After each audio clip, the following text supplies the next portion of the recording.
In the COSATU news headlines today, Nahau signs an agreement with the University of Pretoria, NUM submits wage demands to Kumba Iron Ore, and COSATU concludes its 4-day Central Committee meeting. The National Education, Health and Allied Workers Union has been on a protected strike since Friday the 19th of May 2017.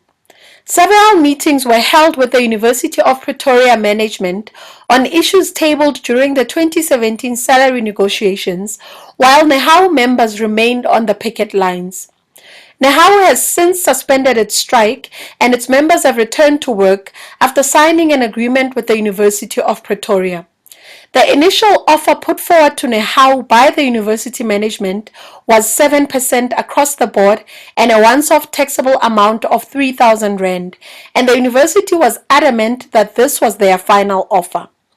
NEHAU finally signed an agreement with the university management this week and gained victory on the following.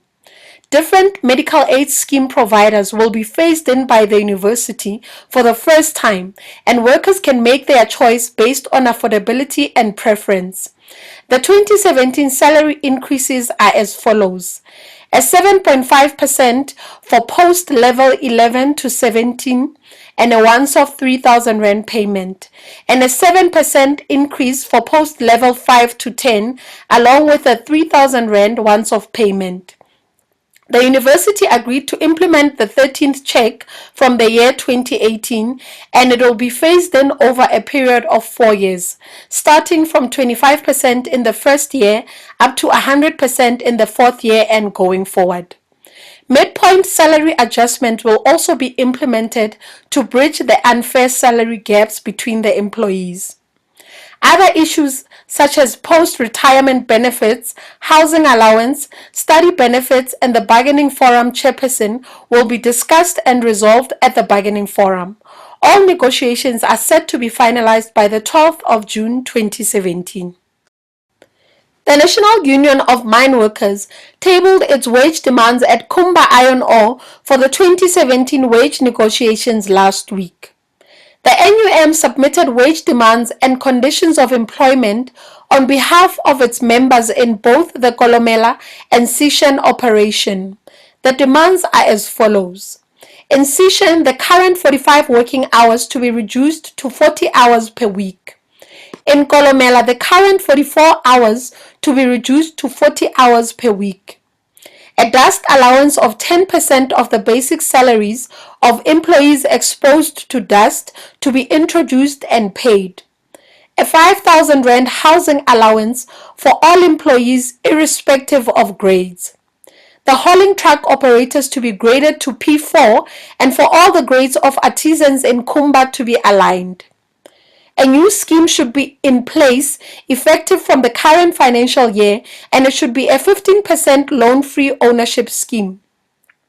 The current medical aid calculations need to be revised and the increase to be topped up at a maximum of 3,000 rand. A 15% pension fund contribution effective from the 1st of July 2018. Sick leave days to be increased from 120 to 180 days. Maternity leave to be allocated to employees without discrimination, an increase of paternity leave days, study leave, and family responsibility leave days. A 5,000 rand recognition of long service award for employees who have completed 5 years of service. A salary increase for all grades from 12.5% for grade P3 up to 16% for grade P7.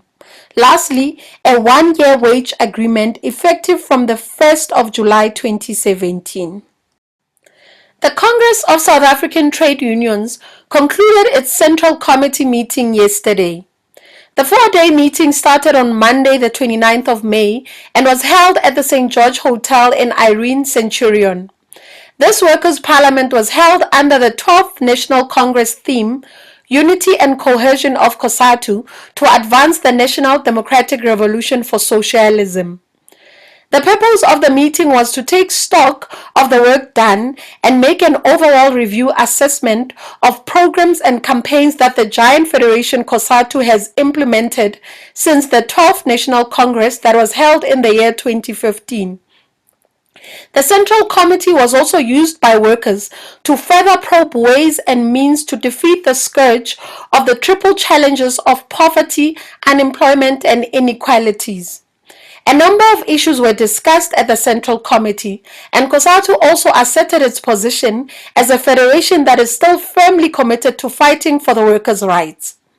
COSATU also said that it noted the media reports that the Central Committee had resolved to march to Luthuli House and dispelled this rumor as untrue.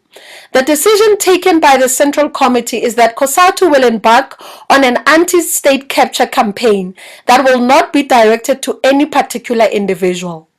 For more information on all discussions as they unfolded at the Central Committee, please visit the COSATU website at www.cosatu.org.za. And that is all the labor news we have for you today. Happy Friday, comrades.